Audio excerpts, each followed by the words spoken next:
This is my journey. Inspired one story at a time, a library of leaders was created. It began as a journey to learn. As time went on, it began to grow. All it needed was a platform, and this podcast was created to listen, to inspire, to share. I am a storyteller, and this is my journey.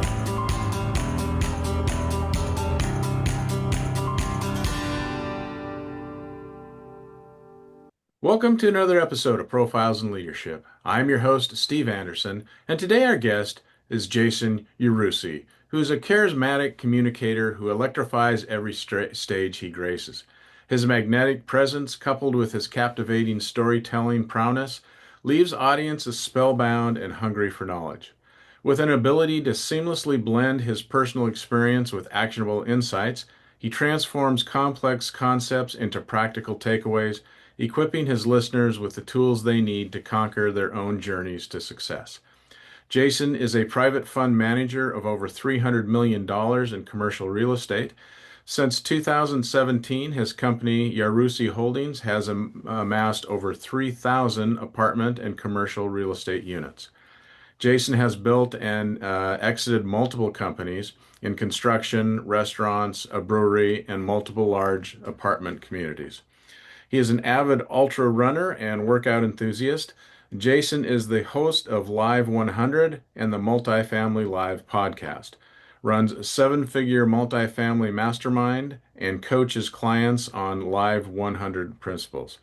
And most importantly, he is a husband and a father to three amazing children. So, Jason, welcome to the program. It's really great to have you on today. Yeah, Steve, thank you for having me. So let's just start a little context. You have an interesting start. You were kind of, I believe, it just kind of tell us where you grew up, and then you started out, as a bartender. And so, how did you Sure. go from there to where you are now? So, grew up in New Jersey, right? And at that point, had a great childhood for many years. Two parents, still together today. Much younger brother and sister, 7 and 10 years younger than me. And into my teens, was playing sports, doing all the things, and I just was faced with some interesting challenges. We were in just a middle class neighborhood, no wars or anything like that. But at 13, my best friend was killed in a boating accident. When I was 14, a good friend lived down the road, committed suicide. When I was 15, I had a friend on a football team that drove into a tree, being on drugs. And then finally at 17, I had a girlfriend, 4 years, same girlfriend, and she died in a car accident. So I went to college just kind of like lost. They're just not really like certain, and at the same time, my parents had a small business and that was struggling. So I was seeing the ramifications of that. And so I just felt, very lost and without much confidence and just kind of trying to figure things out. And college didn't really provide much of that, right? Where I just had no motivation, no desire. So I ended up getting a degree in business based on a recommendation from a friend's mom. She said, "You're good with math. Why don't you do that?" So I wasn't really making very dialed in choices, but got that and graduated from college, moved into New York City with no real desire to work in finance or to do anything which most of my friends from college were doing. So I did the next available thing, which I started working in restaurants and bars. And what led there is that I just hated where I was. I didn't like what I was doing. It was fun in the moment to work, into busy bars and restaurants, but I just didn't feel like I was going anywhere, right? I just felt like I was on that same like roller coaster effect, like a Groundhog's Day of just madness, right? You were doing chaotic things, you get chaotic results, and then you constantly are surprised that you're just not enjoying where you are. Well, a number of years into that, we're talking 7, 8 years, I was on my bike, probably like 3 in the morning, heading across Manhattan, and out of nowhere, I got hit by a car Wow. and put in a hospital. Got a pin in my wrist. I had a broken bone in my shoulder, a bunch of stitches in my chin, back of my head, and lo and behold, I'm there for a day or so. I get out of the hospital and I'm just focused on having to get back to work to be able to make money for rent. And that was a moment where I just like had a pause. And I know I hadn't been happy where I was, but I kept just doing it, assuming that something would change, right? But at that moment, I said, okay, listen, I had to make a deal with myself. I can go back to do exactly the same thing, and then I just need to be fine with it, right? If I'm just going to continue to do this madness of just of not things that are making me feel fulfilled, then I just have to accept it and stop complaining about it, or just start trying something different. And I'm sure, people face listening the same struggle where you want to try something different, you just don't know what to do. And I didn't know what to do. I just was like, I just can't keep doing what I'm doing. So I just started to do the opposite, right? Stop staying up so late. Stop, drinking after work. Get up at a set time. Start reading books, right? I think I left college. I was like, I never have to read again, as if that was some like monumental thing. And start having a workout plan in the morning. And it wasn't like this magical from yesterday to today. Everything was so much better in part, but it started to add, we'll say, series of positivity back into my day, into my life. And lo and behold, it started to grow and really just compound where I went from working behind the bar to owning a bar and restaurant, opening and selling a brewery before moving to New Jersey. And I helped my dad, my little brother moved, who was working for me, and my now wife, Peely, we moved to New Jersey and really helped dad's business, which was really in a point that they started to get a lot of work after a hurricane happened. So we took that business from about 12, 13 jobs a year to over a couple hundred at most times for a big pinnacle point. So we were able to do that before we started moving into real estate. And real estate came up because we were looking to find a path that would get us out of a transactional nature of business, right? From serving a drink at a restaurant to doing the work at a construction site, you always had to be actively doing something to have something, some result from it. So we started looking at the angle to just what could provide us with more control in our day. And that led us into doing flips on homes, which wasn't the right direction, to doing Airbnbs, which again didn't meet that threshold before we discovered the ability to buy and operate large apartment buildings. And we started doing that back in 2015, 16. And then in 2017, we brought our first large building, which was a 94 unit in Louisville. And since then, across about 7 states, we've acquired a little over 3,500 units to date. And so that was so your and I hope I'm saying your last name right. Yarusi is right. Is that Yarusi, yeah, Yarusi Holdings is that company that had holds that real estate. And correct. your story is just oh my gosh, it's just the amount of loss and grief that you experienced at a very young age. A lot of people wouldn't have gotten out of that. So obviously you described an event where you were hit by the car and was in the hospital. But other than, what do you think it was? Was it something that dramatic that just clicked one day and said, I got to do something different? Or do you think that it's a compelling story? You know, the car accident added to the effect, but at some part, I started to mentally prepare that I needed to be the one, right? Because what's so easy is that you can just be in a state of blame, right? Like I can blame my parents, I could blame my education, my upbringing, the people around me, the deaths that happened. I could blame the weather, right? And many of us fall in that part is that we're constantly looking for why we are not getting what we want, but we forget to just ever really just like turn the finger back and look at us. Like we're the common denominator in everything, right? And I was beginning to just understand that nothing good comes easy. And if there was ever something that was going to make my life better, I had to start being in control of it. And what happens is that you can realize that, but then you have to take the actions, right? And so, it just started with the direction of saying, okay, enough's enough. Let's just start taking some action. And it was the understanding that any action was better than no action at this point because what I was doing was just not working. Right. And so it became an agreement with myself that just go and see what happens.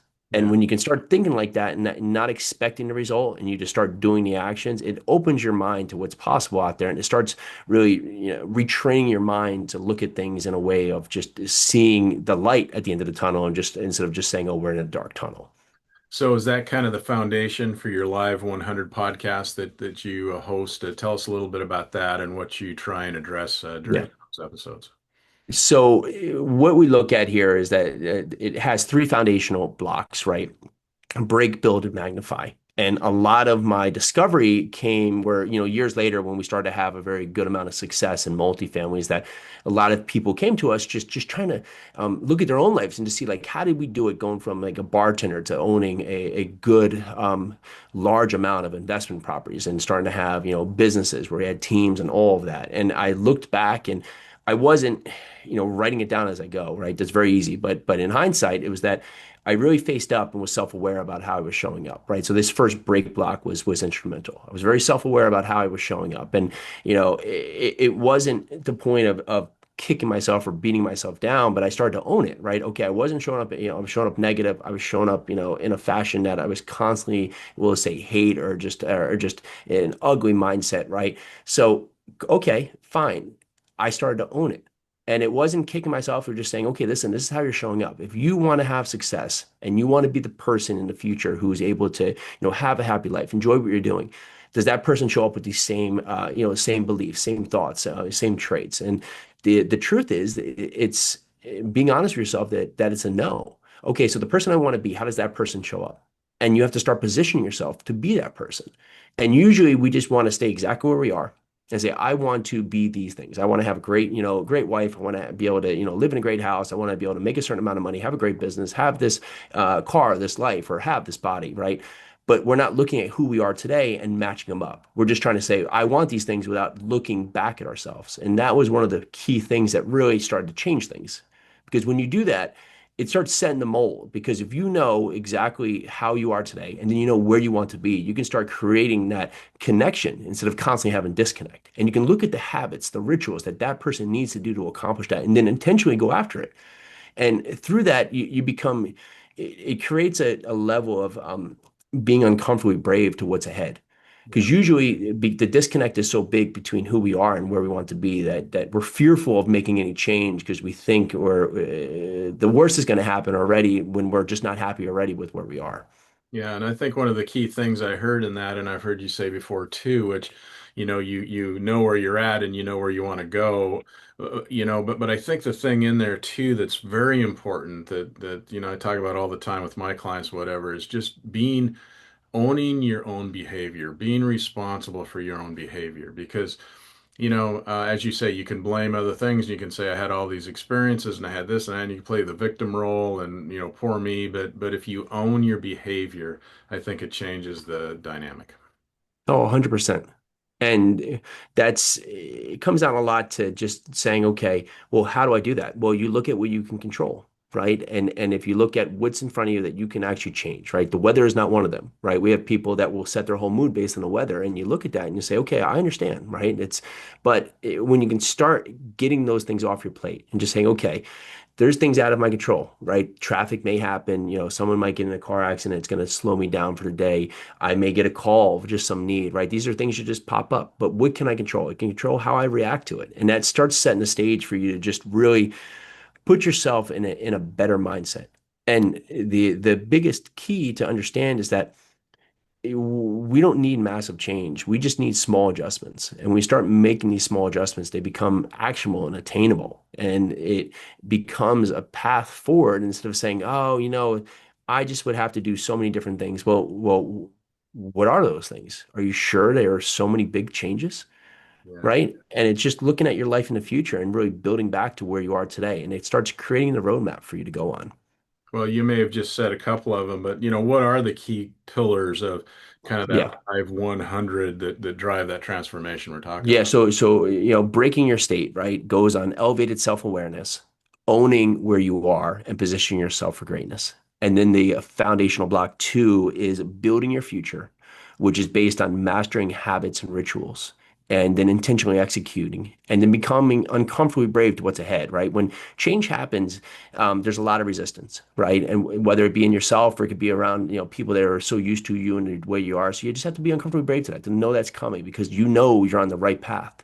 And then the final stage is magnifying your success, right? Once you start breaking where you are to be able to build your future self, you can start magnifying. You start getting the snowball effect. You start getting the momentum going, right? And that's where you can really accelerate your growth, which gives you that part of awe-inspiring rise, which in the end allows you to just be limitless in what's possible. Because when you have a closed mind, you get closed results. But when you start opening your mind to what's possible, things start to really, really, really happen in a favor where you're almost shocked, right? Because a lot of stuff starts working for you because you're keeping that mindset in a way of just saying, I can do it, or I'm going to find a way to do it. And that all sounds good and fine and very logical, but you said maybe, you have to have an open mind, so maybe it's a closed mind, but what other limits do people put on themselves that just keep them from, busting through to get to that level you're talking about? So immediately people want to build, right, and go to foundation two. Everybody wants to build and to magnify success, but very few people will do the right step, and that's breaking the state of where you are so Hmm. you can start really understanding what is needed to position yourself for greatness. And so a big piece of that is thinking about your past and assuming your past is your future, right? Or looking at it from a state that you're only giving credence to the worst case scenario. We don't make a lot of changes in our life because we only look at the worst case scenario. If I try this, I go try to start a business. Well, the business could fail. Then on that part, the bank will come seize my home. They'll come, repo my car.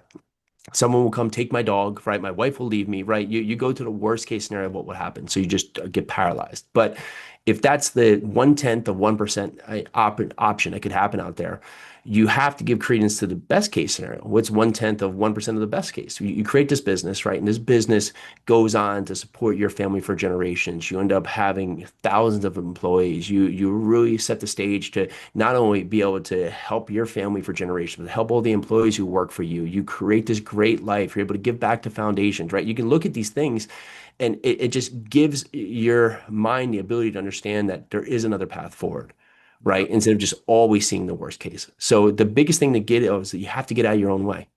You have to stop telling yourself of what the future lies because of just some mindset that it's all going to fail. And then make sure you're listening to people that are on your path, right? If you want to go start a business and your uncle has worked for the same manufacturing company for 45 years, he may love you and try to give you good advice, but he's probably not going to give you safe advice because anything outside of a steady job for 40 years is going to be way too risky to him. He heard one time that someone tried something like that and they lost everything, right? That's going to be something you'll hear. So you have to make sure you're aligning yourself with people around you that, understand you're going to try something outside the norm. Yeah. Again, being self-aware and realizing that, I'm in this rut or I have these roadblocks or whatever, it's easy for people to kind of say, yeah, I need to be self-aware, but what can you do to enhance that self-awareness? Yeah. What do you I, think? I like to think of it as imagine you're having an out of body experience, right? And you today were sitting outside of yourself, watching yourself, right? And you did this for the course of the morning, right? How were you showing up when someone cut you off of traffic? Did you just completely throw you out? You start, getting wild, you start honking a horn, you're reaching out the window, cursing the guy off, right? Every time a phone call comes in, is it just another fire, another emergency, and you're just not handling it well, and then you're taking that and you're taking it out on your spouse or your kids, right? How are you acting in the moment? And that can really set a state of really being truthful and honest with yourself to ask yourself, well, is this how I want to show up? Yeah. And if the question is yes, okay, cool. Then maybe you're doing the right things and you continue to build on it, right? But if the answer is no, okay, fair enough. What does that person do in these moments? Yeah, can you And give us like a real life example? Take somebody that you've worked with and somebody you yeah. coached and whatever that, was kind of struggling with this and then went through, these ideas and broke through and changed their lives. Can you give us a real life? Yeah, so had a lady who worked with us, and her mom had done real estate 30 years before, and then just left it right to go and manage a family, just raised a family, right? Well, she was constantly just doing side jobs to just have this point where she never felt fulfilled in it, right? And she wanted to get into a bigger form to do things that could help set her family up for success. success. But the thing that she was telling herself is that no one in her family had ever really been truly successful, right? And so mentally, she had that mindset that she didn't deserve to be successful because no one in her path, no one in her in her background had ever had success levels. And she was telling herself that she was destined to just have that same part, right? So working in that part to really help her clarify why that was the case and then really being intentional on what she wanted, right? What were the key factors? Because many times we can say big things like I want to make $1 million or I want to have this big thing, right? But is that your goal or somebody else's? So really answering the questions, what do we really want to have? Because what is it going to do, right? How do we set the stage to get to it? And so the answer was she wanted to buy a couple investment properties of a certain size that could give her a certain amount of cash flow that she didn't have to work so she could stay home with the kids while, her husband loved his job, so he was going to still stay doing that, right? And then we set a path to do it.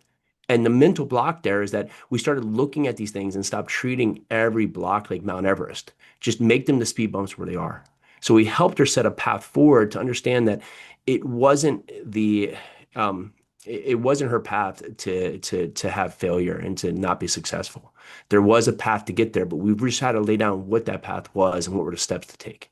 Yeah. And the first month was difficult because we were breaking a lot of things. And then the next month and the next month started getting a little bit easier. And what we found, and which is pretty common, is that the huge monumental roadblocks that we face today in a year, in 2 years, they're so small because we've grown so much that we don't even remember them. And Yeah. so we got a couple of years out from there, and she just created massive success for herself. She met her goals, was able to accomplish her mission of what she wanted in a time frame that she never time frame because she thought, maybe if I did this for whichever years, maybe I could get to it then. But it was never that. It happened very quickly for her to be able to go out there and make change because she set a plan and then she started taking the actions and then making it happen. Yeah, I think sometimes too, looking at what you really want and what you hope to become, it can be overwhelming. It can be, Yeah. like you said, too big a mountain to climb. But if you just take the smaller steps and you just start moving forward and then you see opportunities that you didn't even realize were there just because you're moving forward and you're looking at it at little pieces as opposed to the one big huge piece. Yeah, I had another guy, same thing happened, right? He had left the sales job, really didn't want to be in the sales job anymore, was just lost in the direction he wanted to go to. And he was paralyzed by it, not taking any action, right? And he wanted to potentially move areas and wanted to potentially move jobs, but he was going through a couple areas. We just laid down a plan. We just really honestly went through it and laid down strengths and weaknesses of where everything was. And then we said, go out and make small steps in each of those directions. And what happened is that he started to create positive momentum when in fact, what happened, which was super cool, is that he had applied for a job working as a video editor for a show that he loved, right? And he was really big and avid into hunting and other things, right? And he had done that months prior, and he was taking all these different steps to try and find where his motivation is. And I said, just start trying things and see what shows up. Lo and behold, he starts getting traction, not liking this one, and then trying this, but he started to eliminate things off his path. Well, lo and behold, taking all this action, what happens is all of a sudden he had that job kicked back around, and he was invited out to do that, and he went out there and just nailed it, right? And so he just started to create momentum in his life by taking action instead of being paralyzed. And lo and behold, something that he was just loved, right, and loves doing, right, came upon him, and he was able to capitalize on it, all because he started putting himself in a series of just a positive state and just taking action. I also know that in doing a little research for this interview that, your wife has been an integral part of this, helping you get through it and build this organization that you have. But my question is it challenging working with your wife, that with your spouse, and how do you guys decide who does what job and tell us a little bit about that relationship.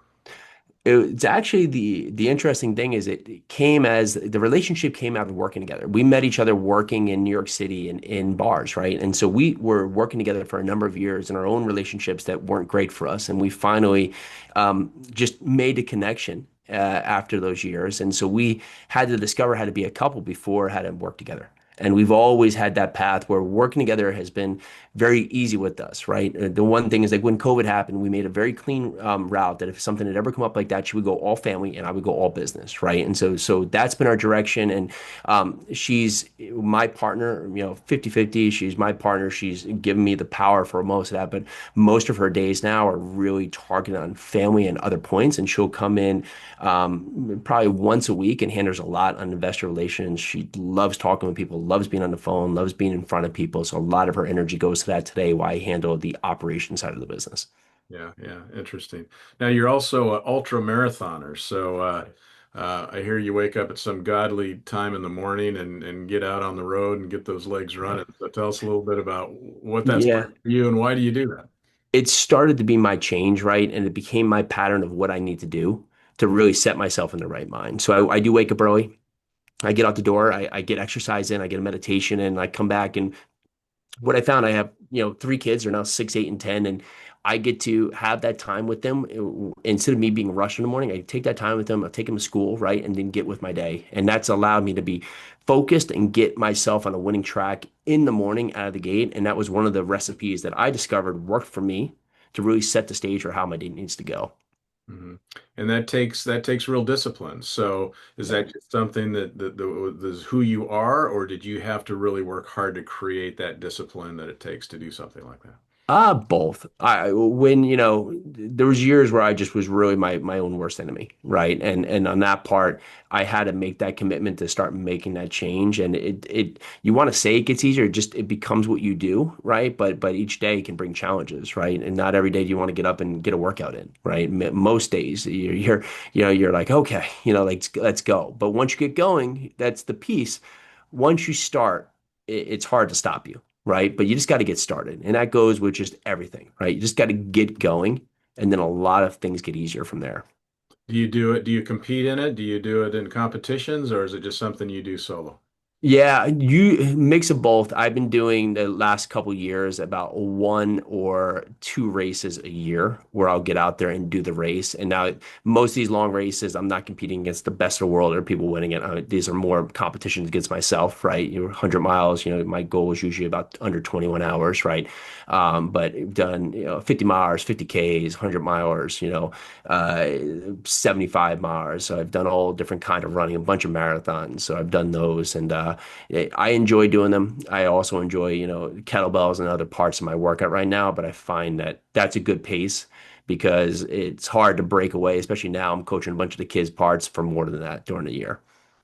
So I'm just intrigued a little bit about, that process. So, everyone kind of uses the marathon as, oh my gosh, if you can run a marathon, you can do anything type of thing.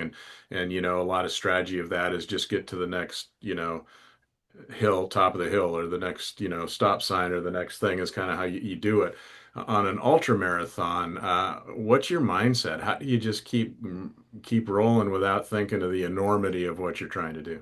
Yeah, I like to call that the 100-mile mindset. It just starts with just when I train, if you ever done a marathon for people listening, like usually you can find like a marathon course over the next, 16 weeks or 12 weeks, right? You're going to do some pattern of running where you're going to run a certain set of miles each week on certain days, and just build yourself up that capacity until you start trailing down about, 2 weeks out, right? And maybe you'll get a 20 or 22-mile race in, or an 18 and 20-mile race in before the marathon, with the marathon being 26.2. Well, I came to the idea. I was like, I can't imagine I'm supposed to run about an 80-mile race before, the 100-mile race. Something doesn't seem right. So like, how do I train for this thing? And I just said, I'm just going to consistently run each and every day. So I put down we'll say a floor of 6 miles. So I'd run 6 miles every single day, whether it was hot, cold, my ear hurt, my nose hurt, I didn't feel well, my ankle hurt. It just didn't matter. I was just going to run that 6 miles. And I did that each and every day to really put myself in the right state. And usually some days, I get a weekend, I might run a 30-mile or just something, or 18 miles or 15 miles, right? But usually I'd run that 6 miles each and every day.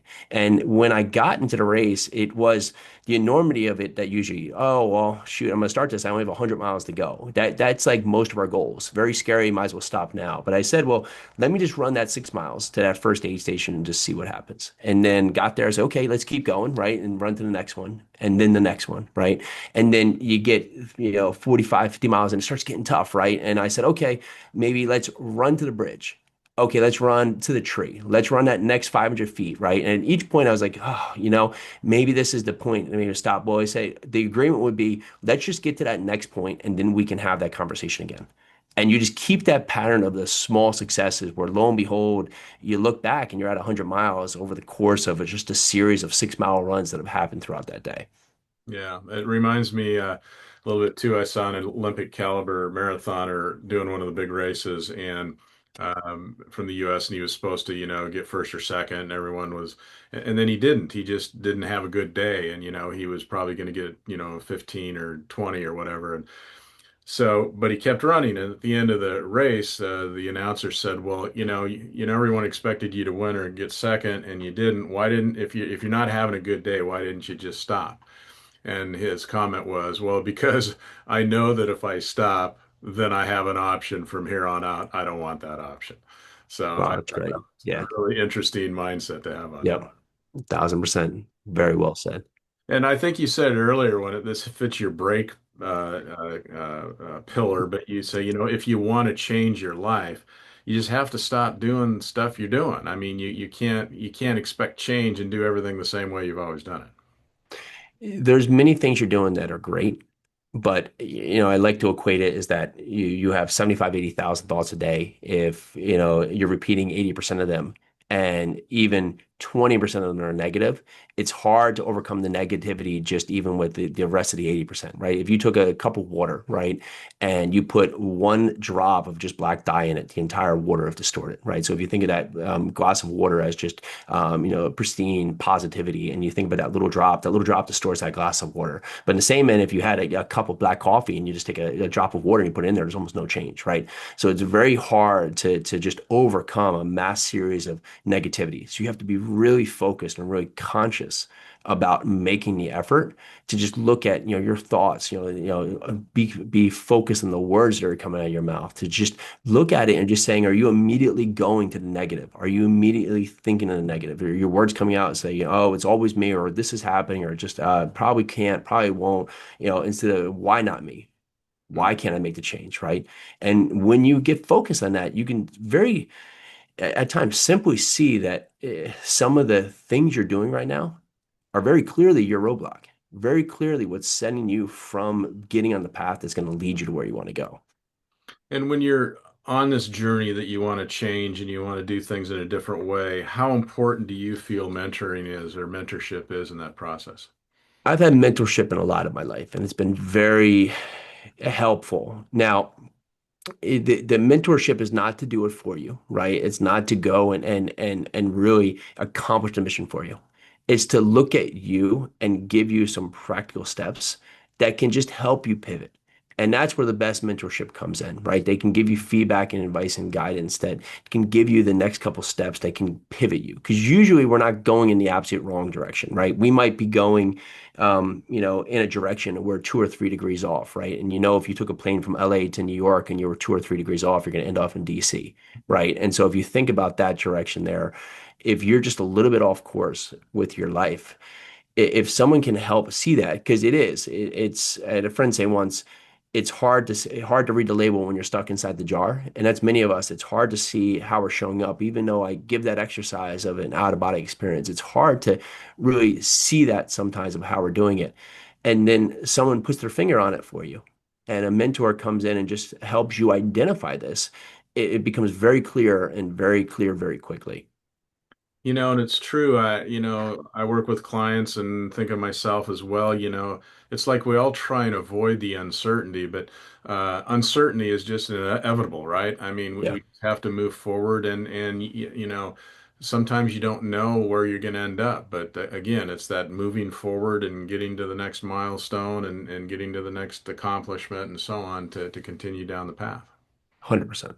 Yeah. Yeah, I would see that, you know, eh, we forget to think about the resistance as the path forward, right? We always want it to be just an easy ride.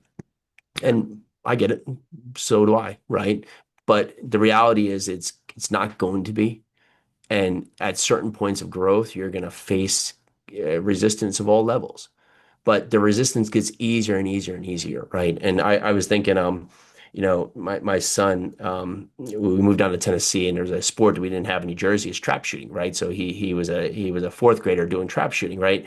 And they would shoot a series of 25 rounds, but four different opportunities to go out there, so 100 shots during the event, and the gun would just logically get heavier and heavier and heavier throughout the race. And someone who was another parent gave me had his kids go through it. He said, allow and help him to know that that gun every day is going to get lighter and lighter for him because he's going to grow and he's going to build into it and he's going to get adjusted for it, right? And he's going to continue to get stronger and stronger and stronger. But that's like a lot of it, right? Would seem to be just impossible, right? Becomes attainable because each day you're growing into this new person. You're becoming mentally stronger, physically stronger, right? And so the challenges that are in front of you, you're able to meet those challenges in a more controlled fashion because you're growing into the moment instead of going away from it. Yeah. I heard you talk at another time, and you talked about decision fatigue. So tell me, what is decision fatigue, and how do you identify it, and how do you avoid it? Yeah, you just have to look at your decision and make a quicker decision. And I like to say it about a 5 second versus a 5 year problem, right? If it's something that comes up, right? And if you're treating everything the same, then your life is constantly going to feel like fire. But you have to associate, is this a 5 second problem where I just need to deal with it right now? And tomorrow, next week, a month from now, I'm not going to remember it. Or is this a 5 year problem where it's very instrumental to the success or failure of my business or something else within family? Well, then I need to put all my energy into it because then you can just really align where you need to put your energy. If it's a 5 second thing, just do it right now. Just get it done. Just decide to do it and get it out of your way because it's not a big deal. You just have to get it off your plate. But usually what happens is that we fill our days with just problems, right? And we need to be solution makers, but we need to understand that not all problems are code red. You know, not all problems should we operate on like RPM 8,000, right? We have to understand that some of these problems are just part of our day. And as you're a business owner or an entrepreneur, right, when you do this, you feel chaotic and out of control because you're just constantly running around facing fires everywhere. But if you get back to it and say, okay, the 5 year problem really needs my attention today. Now you can put your focus in understanding it. Because usually when you make a decision, you have to understand that the route is you made a decision and then you find out it's completely the wrong direction. Okay, stop.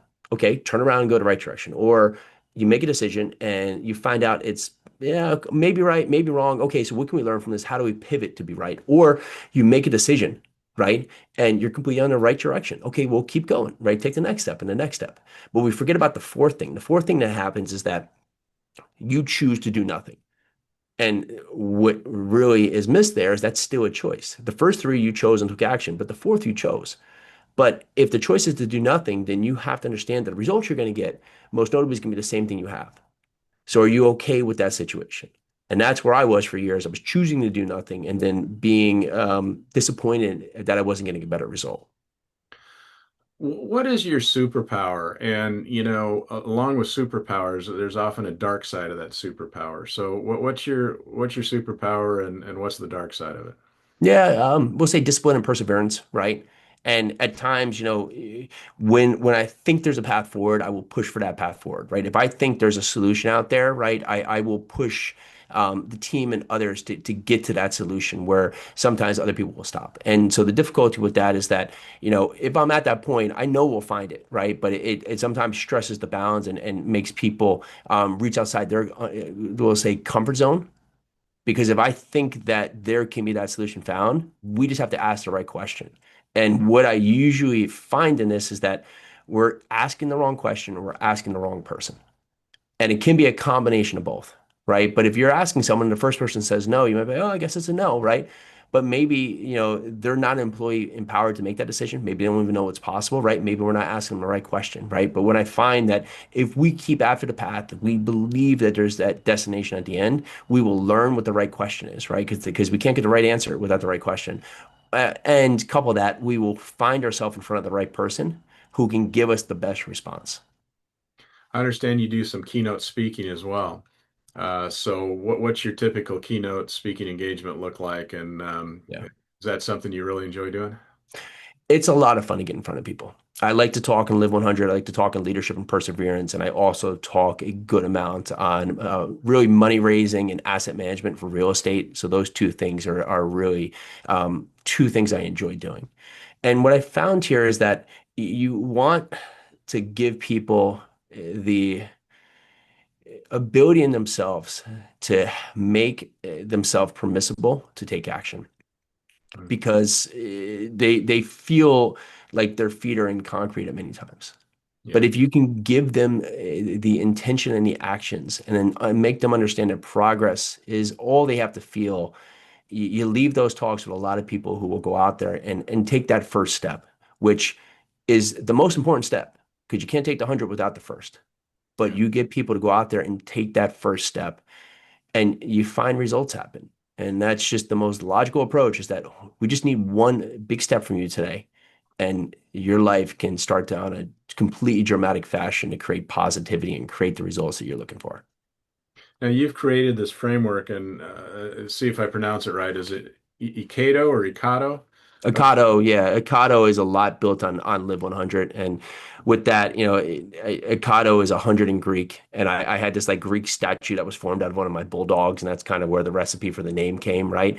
But you have to have the energy, right? For being able to take the action, right? So that starts with the energy, and then that energy has to be targeted at the knowledge, right?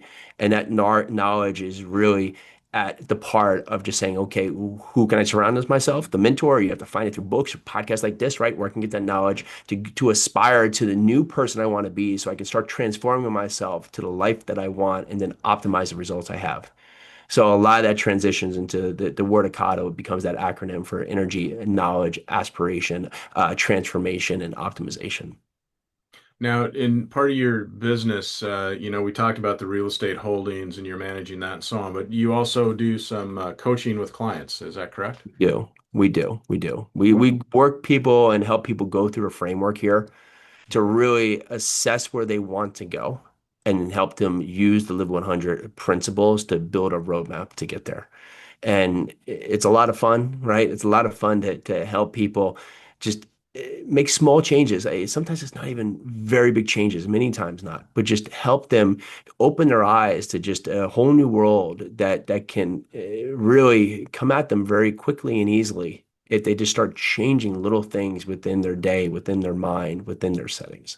Yeah, and as an executive coach myself, I know sometimes you say something that you're so common to you or so used to saying a million times or whatever, and the client will say, "Oh my gosh, that is so helpful or so impactful," or whatever you kind of say. Yeah. You didn't realize that it was so profound. So yeah, Yeah. it's fun to do that and fun to get that feedback.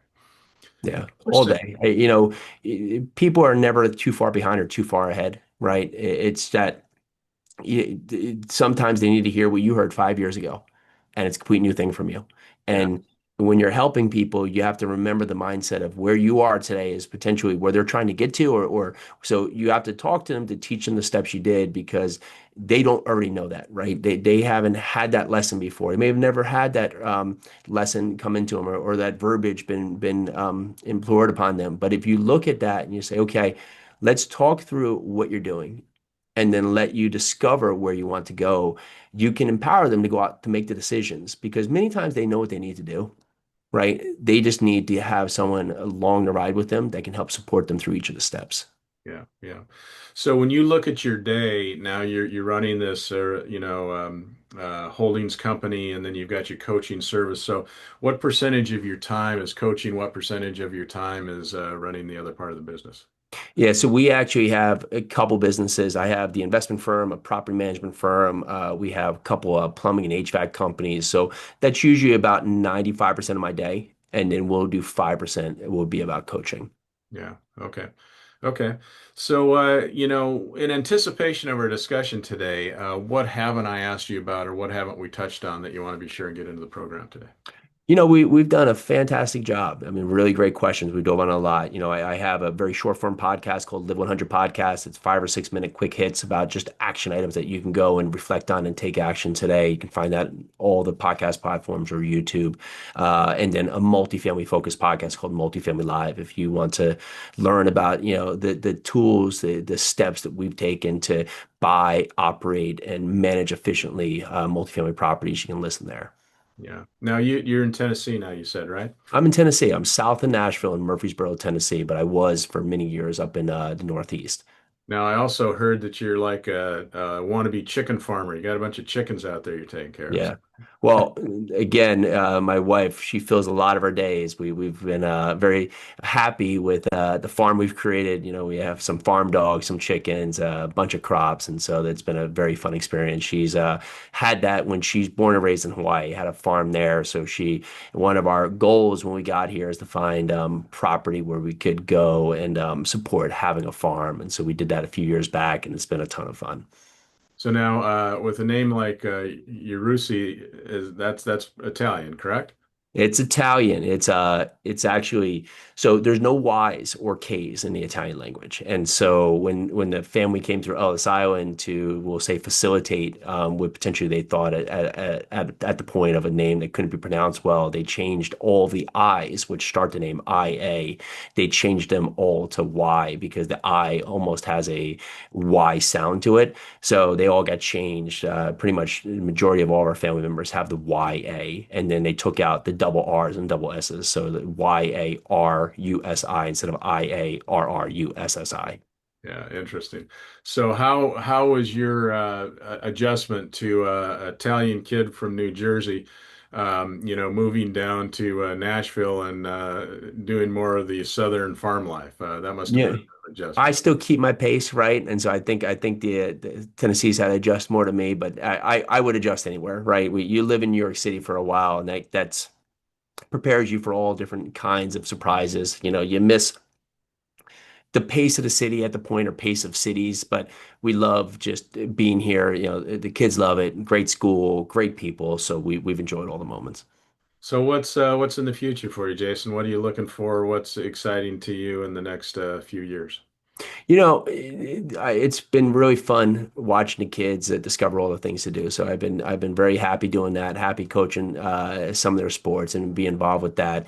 Business continue to grow. We have a little over 3,500 units we've acquired. We're constantly working at the opportunity to meet 5,000 units, so that's within range, and so we're growing the business from there. The plumbing and HVAC businesses are going well, so we're looking at acquisitions to continue to grow that model as well, and then just continue to find great people that work for the companies here. We've been very fortunate to find some great team members here, and we're really excited to see their growth with us.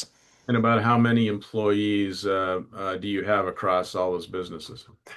Well, it's a combination of direct and indirect because we have the employees that just work here in the office, which is about 20. And then beyond that, we have all the external, right? We have all the external, the people who work on the properties from the property management side, from the leasing office to the maintenance people. And that number gets pretty big. Yeah, I can imagine. Well, Jason, usually at this point in the interview, I always ask my guests the same common question. And that question is, in relation to leadership, what is a pearl of wisdom that you could leave us with today? Yeah, I mean, easiest thing is that leading from behind is always good, right?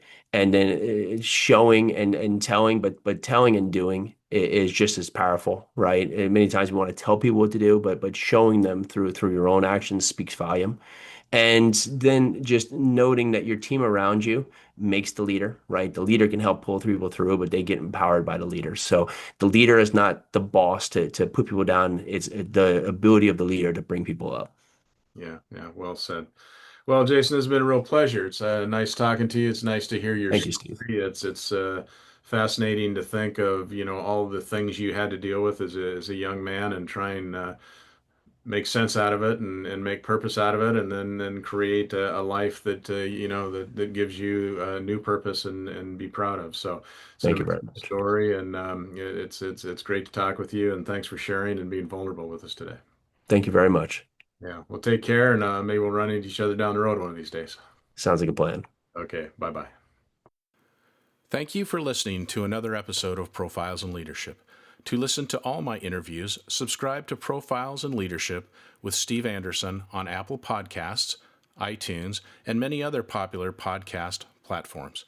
Some of these interviews are on video, and you can search YouTube for Profiles in Leadership with Steve Anderson. You can also access the entire library of interviews on my website, orange.coaching.com, and that is orange, the word, .coaching.com, and go to the Media Center and click on Podcasts or Video Gallery. You can also enter the website from pilpodcast.com.